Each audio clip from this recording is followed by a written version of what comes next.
আজকে গেছিলাম ডাঙ্গাপাড়া গিয়েছিলাম আমার ইউটিউব চ্যানেলটা একটু কপিরাইট বা স্ট্রাইক আসছিল, ওটা ঠিক করতে গেছিলাম।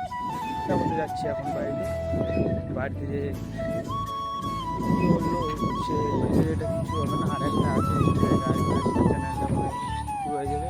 ছাড়ছিলাম একটা ভিডিও, ওটা দিয়ে যার ভিডিও তাই কপিরাইট দিয়ে দিচ্ছে। তো ওখান থেকে আমার ভুল হয়ে গেছে, আর কারো ভিডিও নিয়ে ছাড়বো না। তো এখন যা করবো আমি নিজেই করবো।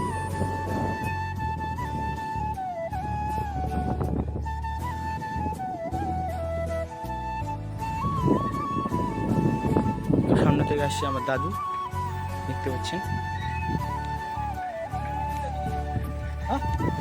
আমার দাদু ভাই। ছেলেটা টাকা নিয়ে কী করছে দেখো, সামনে যাচ্ছি। বাবা ভোলেনাথের কি এখানে দেখছি ঘাস খাচ্ছে এখানে।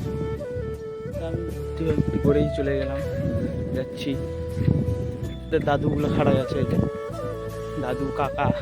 তো ওটা আমাদের চামড়াগুড়ি হাট খোলা, এখানে হাট বসে রবিবার করে, রবিবার শুক্রবার বটতলা। তো এটা আমাদের কাকা হবে, দেখতে পাচ্ছেন এটা আমার কাকা হবে। সে কালকে পরশু দিন মনে হয় বাইরে থেকে আসছে, তো আজকে বলছে পার্টি দিবে। তো ততক্ষণে ওই জন্য পার্টি আসায় আমার ভিডিওতে সাপোর্ট করবে। Tata bye bye.